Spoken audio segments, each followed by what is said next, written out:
For the last video, let's talk about how to incorporate feedback.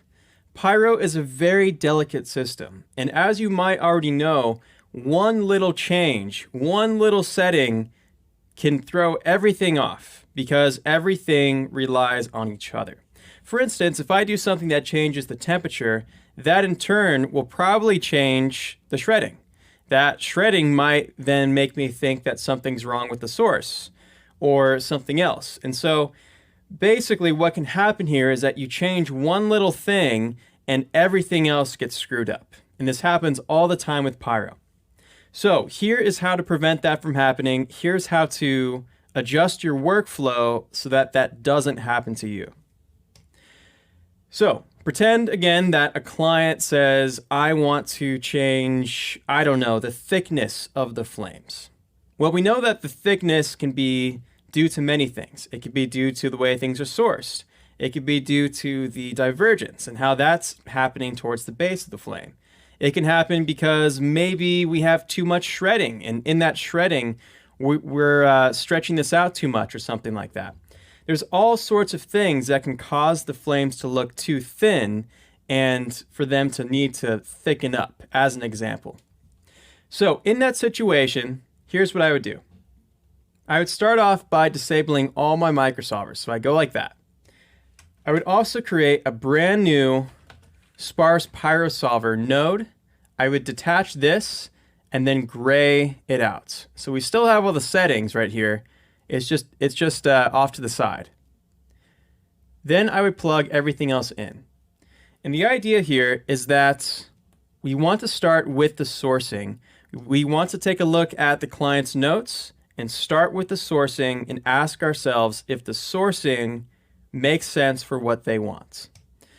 So with that being said, we would go here to the Pyro source. I would start towards the top and I would just go node by node.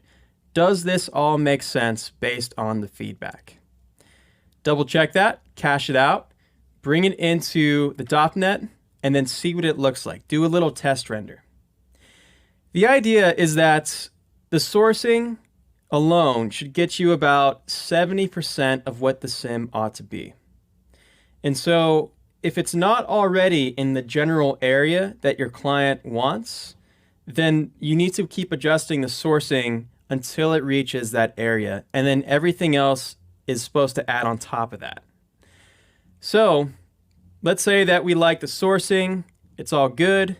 The next thing that I would do is I would take a look at the old pyrosolver. I would go through all these settings and I would one by one bring them in and do test renders. So you would check something here in the smoke, and then you'd go here in the smoke and you would do something like that. Go ahead and just go back and forth, do test renders, and double check as you go. If that all looks good, then you go and you add your forces. So you would start with turbulence. Turn this on. What does that do? Check your render. Do the same thing with the shredding. Do the same thing with the disturb. And the idea is that by adding on one by one all the various layers of the sim, you're going to start with what matters most, which is the source, and you're going to make everything stay in balance with each other without just randomly hopping around different settings.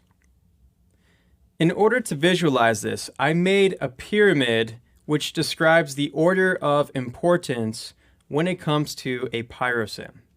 And it looks something like this. Towards the bottom, we have sourcing. And sourcing, as you can see, makes up the majority of what you get from a simulation. If you don't have your sourcing right, then nothing else matters. The shading doesn't matter. What you do in comp doesn't really matter. Well, we'll talk about that in a minute, but for the most part, ideally, that doesn't matter. Temperature, shredding, turbulence, everything relies on the sourcing. And when you go to troubleshoot, that's the place that you start. After that is shading. And the idea is that if you have a sim that has the sourcing and the shading figured out, well, then that's probably something that you can at least work with to some degree. You know, it's not as ideal as getting everything on the pyramid correct, right? You want everything to be dialed in. But these two things are probably the most important thing in the very least. So you should spend a lot of time, or you should really make sure that these two things are correct before focusing on anything else. So as you're going along with the sourcing, try to ask yourself a few questions. And these are things that we've just covered in the course. So for one, are you scaling your objects to around 1 by 1 meters in size? You want that consistency in your workflow. You want the numbers to always be around the same areas so that you can keep control over what everything is doing from shot to shot. So that's a really important thing right away. Also, do you understand what you're trying to describe, or are you being intentional about the things that you're doing? You never want to just do something just for the sake of doing it. There should always be a reason for the things that you're doing. So, does this relate to something that you can observe in real life? Are you sourcing in areas that make sense? Do you know what the flame field is trying to achieve? What you're trying to achieve when you paint temperature in the middle? Try to think about those things in the sourcing, and that'll definitely help out your sim. Also, are you breaking up values with small, medium, and large noises? That's kind of what we see with that attribute noise and that being rasterized. Maybe if you have an issue with the sourcing, it could be in the way that the animation's happening on those noises. Those are things that you want to double check when you go to make any kind of change with your pyrosim. And then lastly, if you can utilize collisions with the sourcing, that'll usually make a pretty awesome impact as well. Next up is shading. So are you looking at reference? Is the reference appropriate? If you need to make a campfire, you shouldn't be looking at gasoline explosions as a reference. And so really be specific about the videos that you're using and make sure that that's appropriate for the situation. Also, what's happening behind the pyro? Because that makes a big difference, and so too does the lighting that the pyro lives in, especially when it comes to smoke shading. So being aware of all these things can help you troubleshoot with shading.